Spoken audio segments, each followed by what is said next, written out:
Hey guys, I promised you guys a more advanced specific video for GDP Deflator, PPI, and CPI. So I'm going to break those up into 3 videos. So here's the video about GDP Deflator.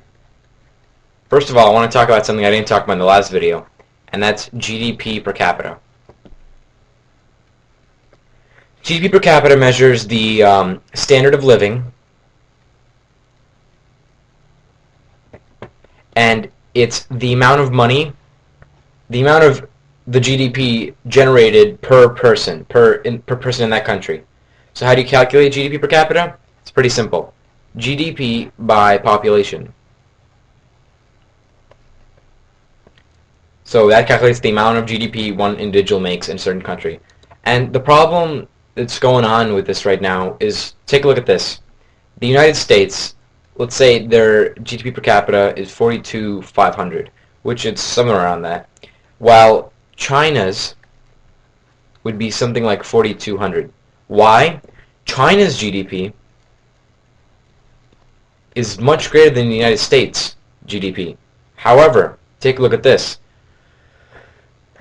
Here's China's GDP increasing, and here's their population increasing much faster than their GDP.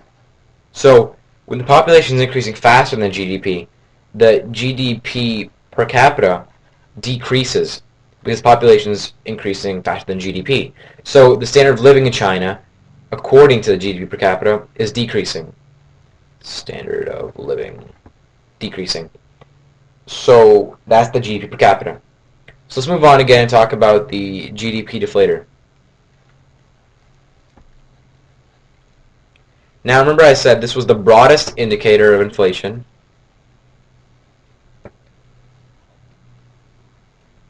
Now, why is that? Well, here's why.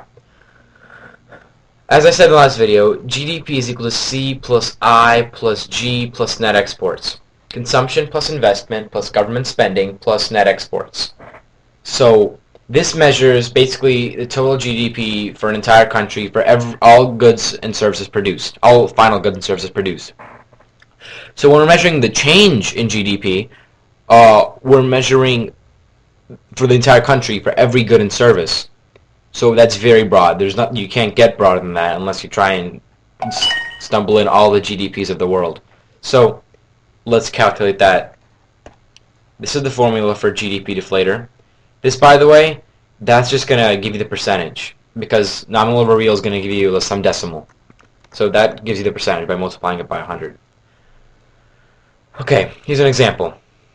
In 09 and 010, nominal and real GDP. In 09 it was 25, in 10 it was 75. In 09 real was 50, and in 10 it was 100. Actually, let me flip that around.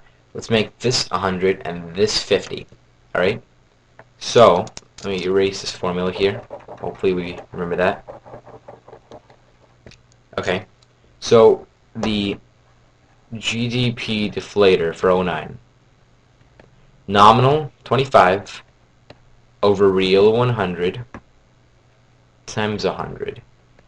25 over 100 is 0.25 times 100 is 25%. So where did I get all that?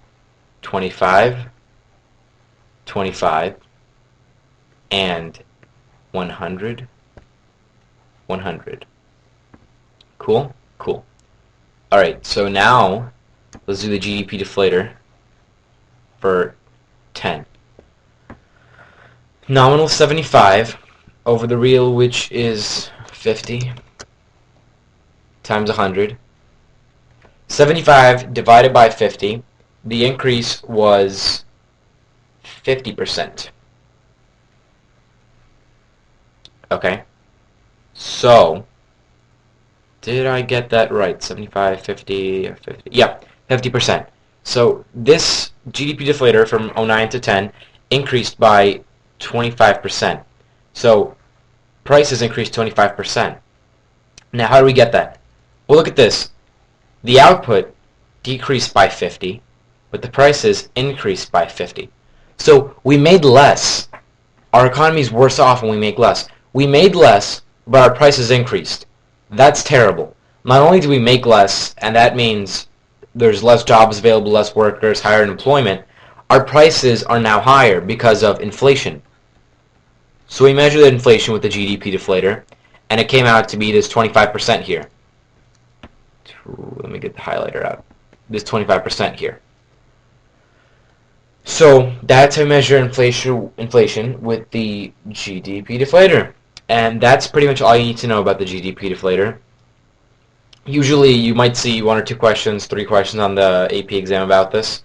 So keep it in mind, and stay tuned for the next video about CPI and PPI.